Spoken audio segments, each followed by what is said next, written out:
I want to thank you very much for letting me give the 11th and 12th book of the New Testament. This is going to be a book of the Philippines and the Colossians. When you look at these, are named cities like Philippi, and the people in it is the same way. And these are books of the New Testament written by Paul. Philippians, written in Paul in 63 A.D. And Philippi was on European soil. So this is one of the first churches, on European soil. Paul, when he was there evangelizing, he cured a girl who was possessed by demons, and he was in prison, released, and he departed.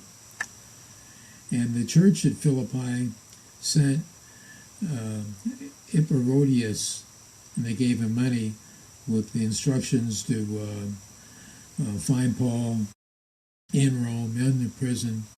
Then he fell sick and almost died. And so this was a very interesting time in Paul's life.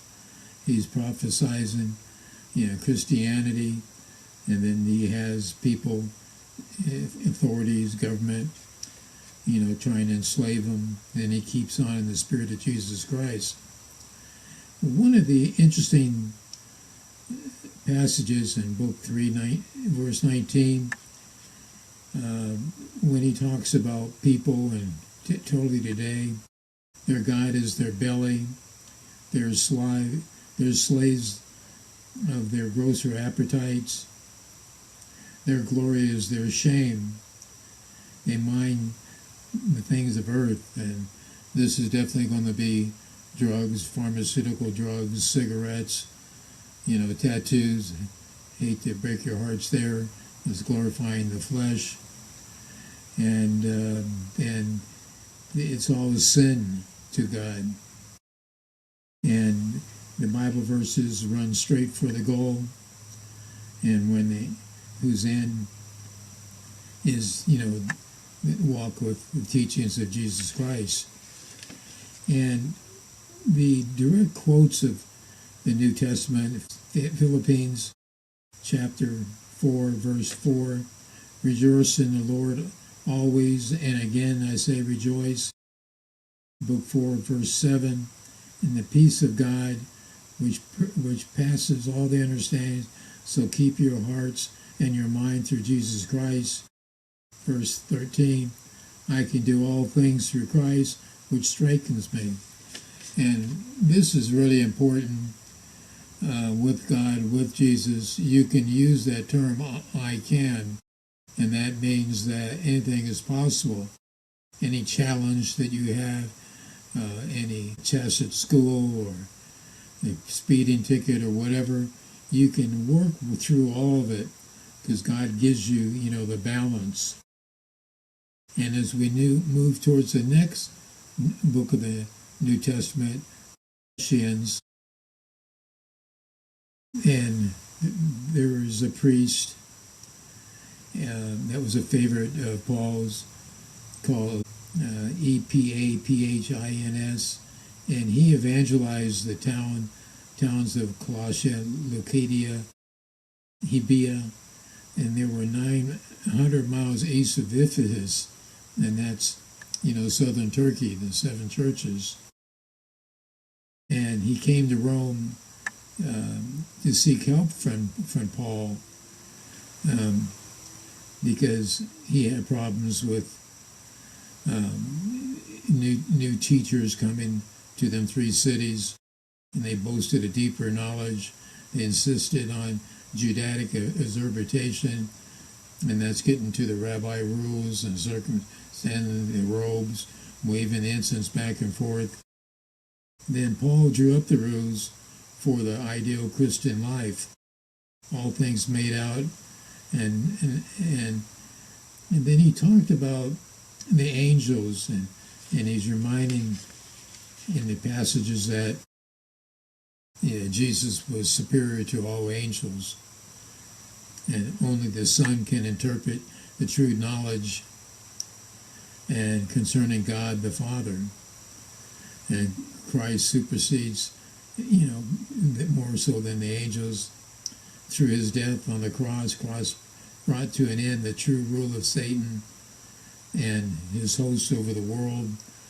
And that's important to understand, that before Satan ruled the earth, but now with Jesus in your heart and God in your heart, you can defeat the physical talkings of your flesh that makes you want to do alcohol, drugs, and sex, what might feel horrible, or anger, or all the negativities. And then there was a Jew from Thessaloniki, and his name is, a very important name is Aristarchus, Arstarchus. He was a Jew from Thessaloniki that voluntarily shared the imprisonment with Paul in Rome, and is able to serve Paul. Very wonderful man. Then, as you get into passages, book 1, verse 26, even the mysteries which have been hid from ages and from generation are now manifested to his saints. Stand firm in the faith. And that means that the wisdom from ancient times, through the Holy Spirit inside you, guides you. Book 3, verse 10, and they have put on the new man, which renewed in knowledge after the image of him that created him. And that's when you pray and ask for help to Jesus, the God. You bury the flesh, if you will, that made you have fear, and you felt defeat, infidelity, goes on and on and on. All that is the old man. And the new lady or the new man who you are, then your spirit. And then you ask spirit to help you on the physical thoughts that keep running through your brain. And Luke, interesting again, chapter 4, verse 14. Luke, the beloved physician. This is important because Luke, Paul calls him really loved him as a brother, because Luke wrote the third book of the New Testament, and he wrote Acts, which is over 25% of the New Testament. Paul probably wrote 60 to 70%. So both Luke and Paul pretty well wrote the books of the New Testament. The next week is going to be Christmas, and we got a lot to be thankful for, and that's going to be the birth of Christ. That started a new revolution in God's mandates to the world, because he came down to teach the teachings of God, and he learned, and he got his feedback and his strength from God. Then we get our strength through Jesus, because his blood on the cross, and then the books of the Bible are all teaching us, and because the Holy Spirit, goes through all the teachings of each books of the Bible and has words of wisdom.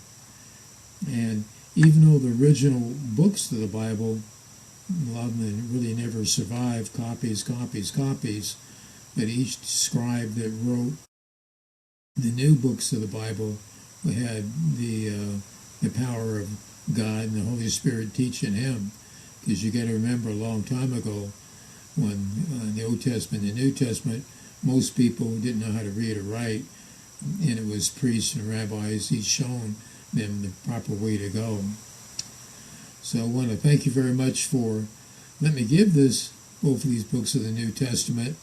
And please look at our webpage, Romans7.org.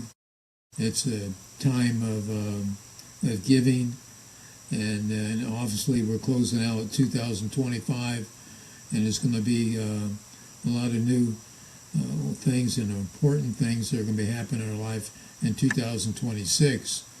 And I look to start my grants to help, the poor in spirit, affordable housing, clean water, and get my paralegal business going.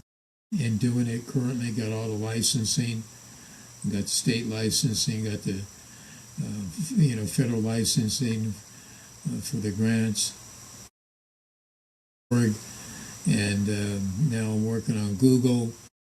They approved me for $10,000 a month marketing words to get R7 launched to the world, and then get the message of these books of the Bible, and also to show these wonderful things that we're all going to be doing together in God's name in 2026. Well, thank you very much for letting me give this, and